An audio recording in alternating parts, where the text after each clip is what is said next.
Hi, this is Sandra at Lee Street Beat. I'm here with S. Hacker and Tita Man. How y'all doing this evening, man? We're Doing doing good, well. Sandra. It's glad to see us all back here. It's 2020, and we had the Super Bowl yesterday, so we're gonna dig right into it. Full disclosure, I don't watch a lot of football, but everybody likes to watch the commercials and how they put that all together for the Super Bowl. And of course, they did not let me down for what little bit I saw. I just love the opening with Yolanda Adams singing. I really enjoyed the segment with the young boy running all around catching the ball, Oh and yeah. so many stars were in that segment, man. How many? I couldn't even count them. Everybody was catching the ball and throwing it. Right. Yeah. That was a good opening. I mean, you can't have a better infomercial than than that one. And then when he ran into the stadium and it's live, and I know it was from Chicago. The old lady that gave him the ball was Virginia Hallis. Exactly. I was like going through. That's my home. I'm like, that's home. It was just great. Yeah. Yeah, I feel like there's a future for that young man in football and entertainment. Well, I should say Virginia McCaskey, Virginia Hallis McCaskey, Oh, Yeah, okay. that was awesome. Okay. So what did you guys think about the halftime show? Now, I actually watched the halftime show, but I didn't listen to it. But you know what? What I saw was kind of amazing. They kind of drug Jay-Z through the mud, with him getting together with the NFL. And I mean, even myself, I question, the judgment of, why, when the NFL gets in trouble, that they always got to go get a black representative to try to get them out of trouble. But be that as it may, he put together Shakira and J-Lo. They shut it down. They brought the stripper pole to the Super Bowl. Right. Yeah, she did. She brought the stripper pole to the Super Bowl. I was kept waiting for. I was focused on a wardrobe malfunction. It didn't. Hey, I was there for all of it, So, woo! Yeah. Shakira. Let me tell you, it's Latin girls, brown skinned girls, they brought it, They put on a show, a Vegas type show. I mean, I didn't realize Shakira could dance the way she did. I guess maybe. What? Oh man, come on now, Shakira. You gotta know she can dance. She kind of faded out. I mean, but you just didn't know she still could dance. Huh? Yeah, that's the hook. Her hips don't lie. She did it. Then she threw that tongue out, boy. I said, "Who's she talking to me?" Said directly to you. I kept hollering out my address and how to hit me up, but I don't think she heard me. Must have been too many people there at the Super Bowl. Wow. That may have been it. That may have been it. Yeah. Right. I thought it was also amazing because there was a political statement right from the jump. It's not just a lot of pushback as much as you can. The entertainment business, people in the arts, they're always going to, be present when it comes down to political issues. And they brought out I think it was the Puerto Rican flag. J-Lo was just amazing. They had children in cages, dancing and coming out. It was all really political. It was spectacular. And Bay and Jay sat down for the national anthem, didn't stand up. So you know what? Hey, for me, that's like, trying to, anytime I see people in just subtle ways pushing back on, white supremacy, it's a good thing. And I hope this country, continues to understand that we are in trouble. And that, what, we've got to have people like them come out and sing these kind of songs, do these kind of displays, because we are displeased with what the hell is going on. Right. We're children of the 60s.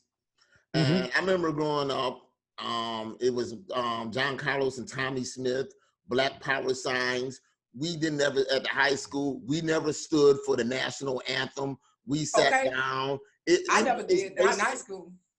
Oh, yeah, I didn't do it at the Cubs game. I remember not doing it. Me and Egghead didn't do it at the Cubs game. How about that? Well, y'all didn't do it, but we did it at the high school. At the basketball game, nobody stood for the national anthem. They looked at us, as our way of protesting.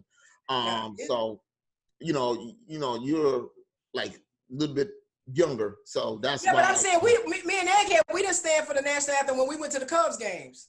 Oh, you didn't? No, we did not. We did not. Mm-hmm. And I'm younger than you, and you got a birthday coming up, but that's a whole nother thing. Yeah. Okay. So next I'm not Saturday, surprised, Kenny's birthday. you know, there's this type of protest going on, but you know, I'm happy to see it. That's all I'm saying. I'm happy to see Oh, it. absolutely. Yeah, I'm happy to see it. So, yeah, it was a great show, a great football game, may I say. Right. It was. He said Mahomes is only the third black quarterback to win the Super Bowl. Right. Doug Williams was number one. Who was the second one? I don't know. Let's see, it was Doug Williams, and who was it? The Titans never won. Who was it that won it? I can't think of it. Yeah. I really can't think of it. But anyway, But again, overall, it was a great game. It was a good game. I'll just say this, you know, Kansas City had those 4 road runners out there on the ends. Mm-hmm. Had Hill, who's running a 4.2 40. Then the other 2 receivers are running 4.3 40s, and then the tight end are running a 4.5 40. What's his name? Kelsey or something like that? Yeah, he was amazing. That ain't number speeds on the corner, you know. Right. I mean, most teams you can defend against that, you know, and he started off kind of slow. He kind of redeemed. He stayed focused. He didn't, you know, lose. He didn't put his head down. He didn't get too high. He didn't get too low. Right. He said that's a bad play. Come back, go up another one, and kept going at it. And that's partly because the coach believed in him, his teammates believed in him, they believed in themselves, and that's why they got to win. Exactly. So yeah, you know, there was also another thing going on in Australia. You know, they had the Australian Open, and hey, Serena and Venus got knocked out very early. I mean, we just have to understand, you know, that these are our sheroes, but that the new guard has taken over. You know, so we got a 15-year-old Gauff who's playing Coco Gauff, who's playing very well. She made it to like the third quarter, you know, finals, but they ended up you know, having a final that did not have any of the Williams sisters in it, and so we had a great Australian Open, but it was really still kind of sad because of all of the fires going on in Australia. Like in the first round, one of the players got really sick, you know, from the smoke and you know, that she inhaled. And I wondered if that impacted them, you know. And I know that Venus definitely would have to, you know, has an autoimmune disease and, you know, breathing problems. So I can see why it's impacted her a whole lot. Yeah. Right. Well, you know what? Last week we really suffered a big one. You know, Kobe Bryant and his daughter, they perished in a horrible helicopter fire.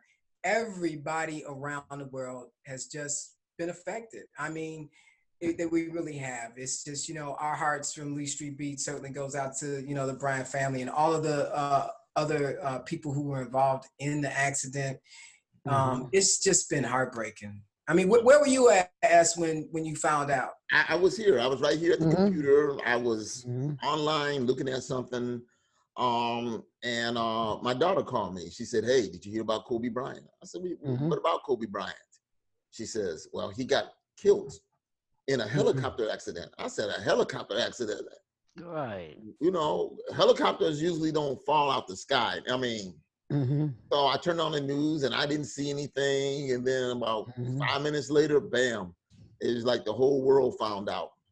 And it was a sense real solemn that day. I was to say I was upset, you know, because I seen Kobe come up as a young kid. You know, in the NBA, he was brash, he was arrogant, but yeah, he was talented, and then he went through that whole thing in Colorado, and I felt there was almost a miscarriage of justice. And I know a lot of people want to say that Kobe Bryant was a rapist in this, but when you actually hear the facts about the case, which they don't release, you'll probably have a different understanding. And I want to say this, the young lady that was the victim there, she chose not to speak about it. Right. And normally, yeah, I just think that, you know, that bringing it up, you know, especially with his death, you know, it's just, you know, it happened a long time ago. Kobe certainly redeemed himself. you know, he was a great father.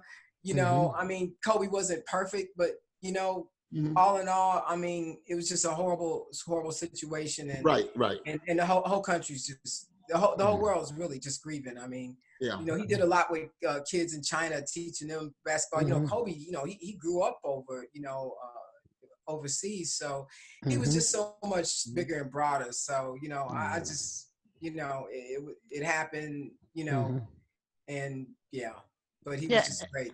And in reference to the I don't like Colorado thing, he said that that's the thing that I took away from that. He said that he was sorry that she not really remembered it differently, but he was sorry that that she felt different in the way that it occurred. Her understanding of the situation was different, and he apologized for that, because again, we've all been in situations where it's we're feeling one way and the other person may be feeling another way, and it's simply just not articulated, and we walk away from that situation with a different interpretation of what actually went down. Well, anyway, you know, his wife put a picture out of her and the family, and you know, I still haven't heard anything about, you know, any funeral arrangements yet, but you know, God bless him. You know, it's just a horrible situation. Yeah, and the fact that her, not only Kobe, but her daughter's there, and the plane actually burned and disintegrated. You know, it's a memorial service. I don't think there's going to be much of a burial. No, but I you know, I would think though that, you know, I mean, she's gonna have a lot of stars, you know, and a lot of people love Kobe, you know, so you know, it's just really sad. We lost a great one, and his daughter, you know, I think would have probably, you know, been really big in the WNBA. Because someone asked him, it's like, yeah, man, are you gonna try to have another baby to get that son? And she stepped up. She was like, I got that. You know, to carry on his basketball legend. She was like, yeah, I've got that. Yeah. All right, y'all.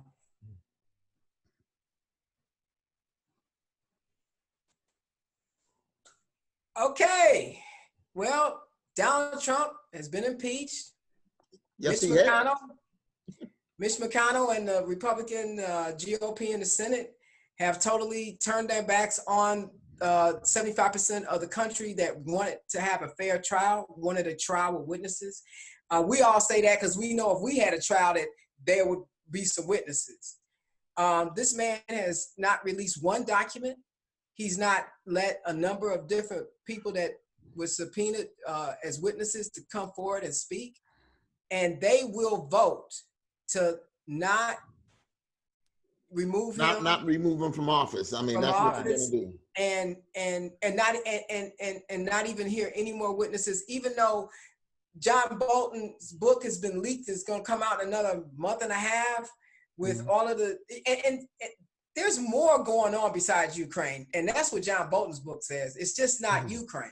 Yeah, I mean, you know, these senators are complicit with it because they were engaged in it.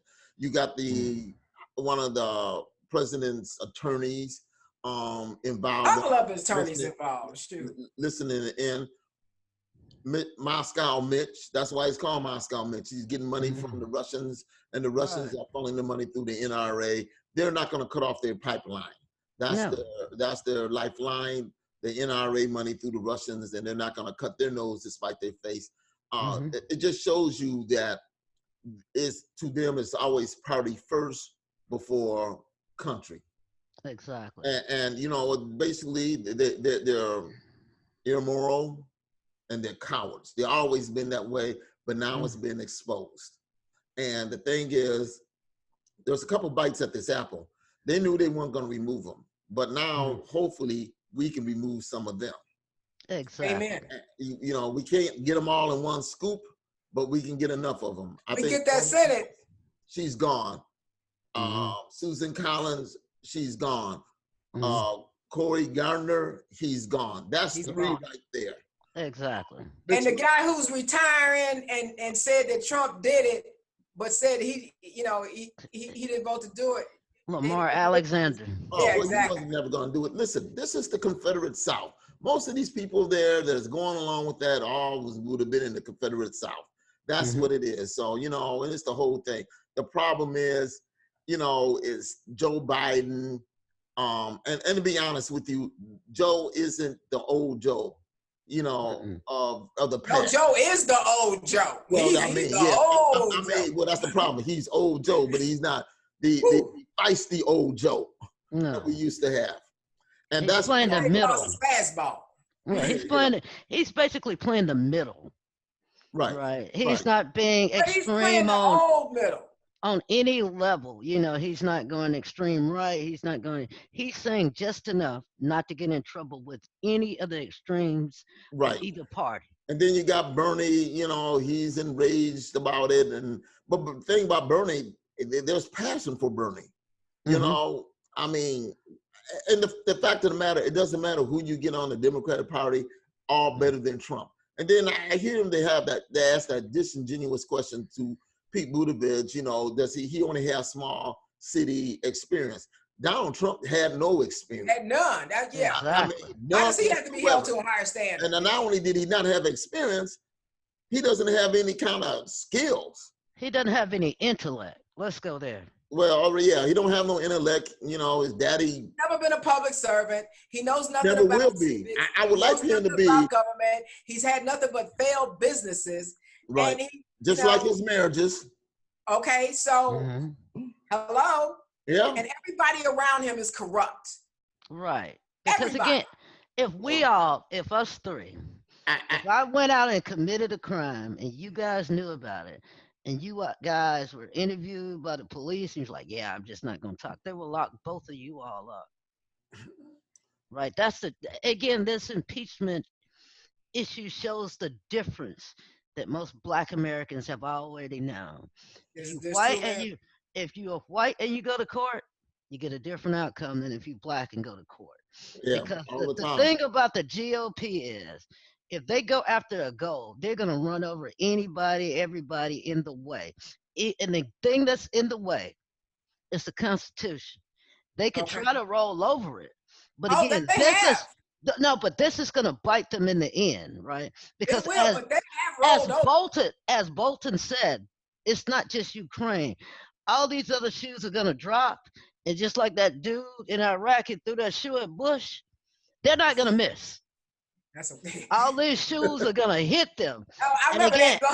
Bush was like, yeah, he ducked, right? But again, I fought the Secret Service because how can you let anybody throw anything at our president? But again, it's going to hurt them. The Republicans in the Senate and most Republicans in the House, they're like children on a playground who are afraid of a bully.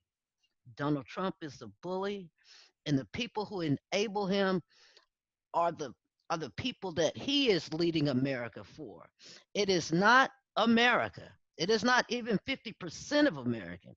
And again, people are like, yeah, we don't be led by a minority, right? We're already being led by a minority because the minority of Americans don't want the country run as it is being run. But they are the vocal minority.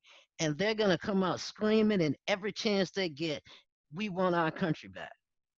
And as sane as that sounds, because again, when you came here, Columbus, people greeted you.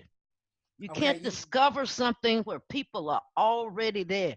They discovered it. They don't call white people. That's revisionist history. They don't call white people Native Americans, right? Right. They would be enraged if you called them Native Americans, but yet they want to take back their country. Well, go back to Europe and take it back over. Okay. Hail to the Queen. Yeah. Right. I just want to say this. People like Ted Cruz, Trump come and talk about your daddy, talk about your family, talk about how ugly your wife is, and then you cow down to him. I mean, man, have any spine? Now look at Jeff Sessions, who's running for his old office, right? He's running to be the senator for Alabama, and Trump has already said he's going to run a candidate against him and all that. And yet and still, he praises Trump. He still praises him. He's like, yeah, I'm going to be his number one guy. It is insanity that the average person, the average American, average whatever, would not allow you to dog them and then be your friend. It just doesn't happen. Unless you're afraid of the bully. Hey, eventually, you know, everybody get tired of the bully, and then you find out the bully's like the lion with no courage, and then they just like, right. You know, and this is that's, not that's, odd. that's how I look at the bully. And you know what? At the end of the day, though, T, I kind of was a bully when I was a kid a little bit. I know you were. I know you were. I know you I didn't were. have to be a bully. Again, my mother had 9 brothers and sisters. In my day, you could be a bully. Yeah, I didn't have to be because we were a youth game before they were popular. Hey, if you had any good girls I want to fight, hey, Santa, go beat her up. No, man, we fought everybody. I remember one time I walked down there with that plaid skirt on. I remember our family fought another entire family over stuffing free lunch, right? And again, we could be a bully because my mother had 9 brothers and sisters. They all had kids. We all had cousins. It was like 15, 16 of us. No, but it was gonna pick on one person. You went in the house and said you had a fight and you didn't fight back. Your mama, your daddy sent you out there to go get that ass. We all going together. Okay. I don't know how you were raised, but we going together. I'm going together. I don't wanna hear about it. I wanna be about it, and I wanna have seen it.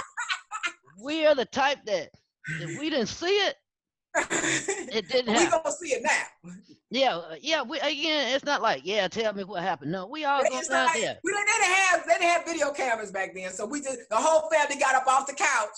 Okay, I remember. Whatever. I know you don't remember, but I remember I used to beat up one of the Lahas, and they would call the police on me, and the police would always come roll up on my door.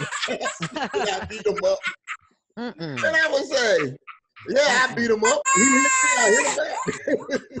I remember, right, one time this guy in the neighborhood broke into one of my aunt's home, right? And again, in a small community, you know everybody. You can't make any moves without being seen, right? And we found out dude was on a city bus, right? Man, we had to. Oh, we drug him off that bus. Okay. Yeah, we got all the money back. The bus stop, there was like about 30 people standing on the corner. Yeah. No, it was the same bus that run through the neighborhood. Where you gonna go? Right? You got to get out of the neighborhood. And again, even if you get out, guess what? You've got to come home.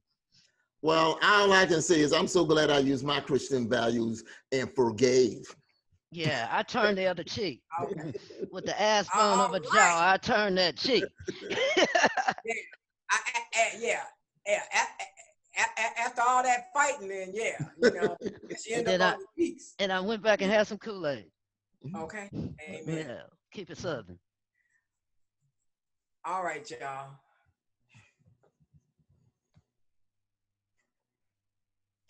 All right, now, you know, I read about Leah Jana. She was 37. I think everybody who, you know, read about her story was touched. She was an Indian immigrant, and she died of a very rare cancer disease at 37. But what she did with her life in 37 years is just amazing. She started a nonprofit for the poorest of people to get to work. You know, she was a social entrepreneur who employed thousands of desperately poor children and poor people in Africa and India, and jobs, not handouts, offered to the poor was the biggest untapped resource of the world. So, you know, she was a beautiful woman. You know, she was married, and, you know, to see somebody, a child of Indian immigrants, really herself, you know, seeing, you know, poor people and finding a way to change their lives. I mean, you can't live a better life than that, you know, for 37 years. Yeah, she had a fulfilled life, that what she was doing. And I you know, it's, you know, sad that their destiny is so short, because they're making such a big impact, you know, for what people can do. And she started a company called Samasaurus. Yeah. Mm-hmm. Yeah. And what most people don't realize about India, it is kind of a class type society. Yeah. It is hard to work your way up. You know, like America is all about, pull yourself up by your bootstraps and you can make something. In India, it is really not like that. It is very class. If you're from the lower class, it's very hard to make it up to the upper class because they want to keep you in the class that you were born in. Right. Yeah. And I found that so amazing. It's not like, over in America, over here, we can, start a company and do some things. Over there is very hard, especially for a woman to start a company. It's hard for women over there to do anything. Yeah, but over there it's really hard because, again, they believe in the class system. It's hard to marry up because, again, no one will allow their daughters to marry down. Right. It is still very a class type society that it's hard to break out of the class you're in if you want to rise higher. Yeah, the class that you're born in is the class that you die in. There's there's no getting around it. And if your father, well, she got around it. She That's got because yeah. Sometimes, and I think sometimes able to help over 50,000 people, 11,000 workers. But I don't think she was born. She may have been born in a low class, but not the lowest of class. And that's it. But but it doesn't matter. She was helping other people. Exactly. And her time was cut short on the good that she was doing. That's the takeaway from the whole thing. And I think we don't realize it. Time is not infinite. You only got so much sand of life in your hourglass, and when your time is up, you're gone. Right. There's no coming back. No, you can freeze your body, you can freeze your head, but you're not coming back. Sometimes you might be on the operating table and you flatline and you get that second chance in life, and those people make the best of it because they know they ain't got much left. Right. And so she did a lot. I think people like her come out on the ground just knowing that they need to do everything that they can in that short life, just like Tupac, just squeeze everything in because you just don't know how long. I think they got an intuition that their life is short, and they want to make sure that they want to get it done and finish what they started while the time that they have. Exactly. They're aware of it. They may, even though they may not say it, but they have a tendency to be aware of what they're doing. Right. Well, I guess we're going to kind of transition and talk about Kentucky politics. Well, yes. You go into the state house and you can bring on your assault rifle. You don't have to go through security. You just walk around. Right. But apparently, if you go in the Kentucky State House and you bring an umbrella or, God forbid, a cell phone, you can't do that because that's considered dangerous.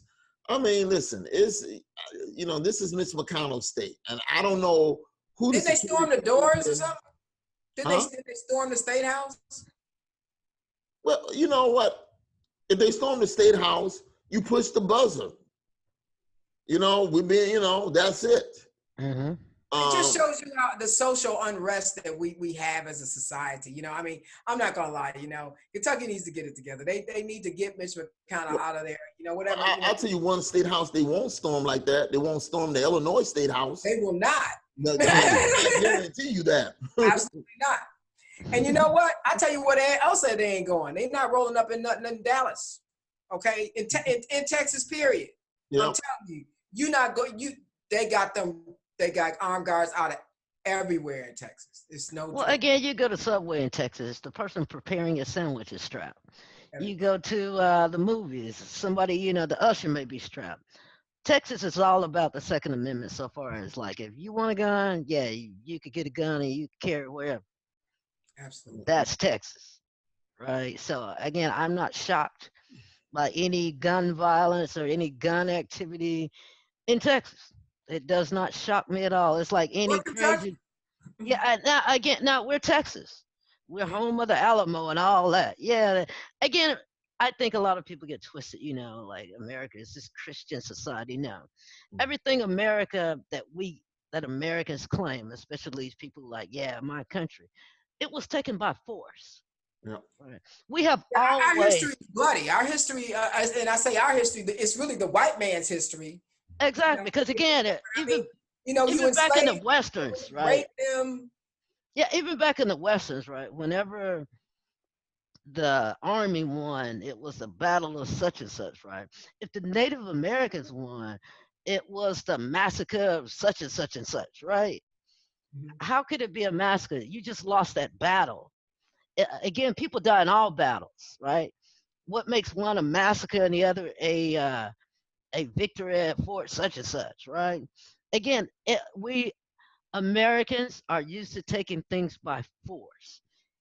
It scares politicians who are always talking about your second right amendment, right? Imagine, remember when it was the Tea Party and walking around the White House all armed? Imagine if they were all black or brown or They be Native dead. Americans. They be dead. They would say No, these gangs is in the street. We gotta yeah, go and have yeah. law and order. That's what they're gonna say. Man, They they were. wouldn't even got that close. But But again, but the Second Amendment doesn't apply to all Americans. no, When no, when will obviously. we ever be full Americans? Well, that's what we need to do. I mean, if you want gun laws to change, every African American should at least apply for a gun license, and I promise you, they will definitely look at that uptick and say, you know what, we need to change these laws because we can't have all of these people, these brown and these black people. So we But have again, about it's too late. we have about 3 minutes left. So Okay. let's talk about this being Black History Month. Let's talk about somebody in Black history. I just want to say Frederick Douglass. Everybody know who Frederick Douglass is. He was an abolitionist. Everybody did a report on Frederick Douglass. Yeah, right. But I'm gonna give you this quote from Frederick Douglass because I think it's perfect now.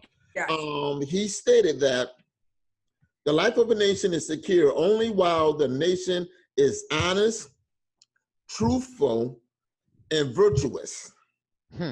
And that is Frederick Douglass from his autobiography on the security of a nation. Right. You know, so well, you know, I have a couple of Frederick Douglass quotes that I like too, but the one that I really like is, "It is easier to build strong children than to repair broken men." And there's a lot of broken men. Right. You know, and when it's so true. You know, Frederick Douglass, like I said, we all grew up, you know, learning about him. You know, there's so many Black heroes, and there's a limited amount of information that's you know, taught in schools. But Frederick Douglass is one. I mean, he was a writer. He was an abolitionist. He was for all rights for all people, including women. He was married twice. He had 5 kids. He was a great African American hero, and we celebrate him here on Black History Month 2020. Okay. Exactly. Okay, with that, this is T the Man, S Hacker, and Sandra Tucker for another podcast of Lee Street Beat. Please tune in. Please subscribe. We're trying to upgrade our site, so we're working on it. So now you'll probably see just segments and 15, 20-minute clips. And then we'll have a link we have all the segments, and we're gonna throw some links in there for other people that we think you should recognize for Black History Month. Well, until next week, this is T the Man from Lee Street Beat, and we're all saying goodbye. Peace.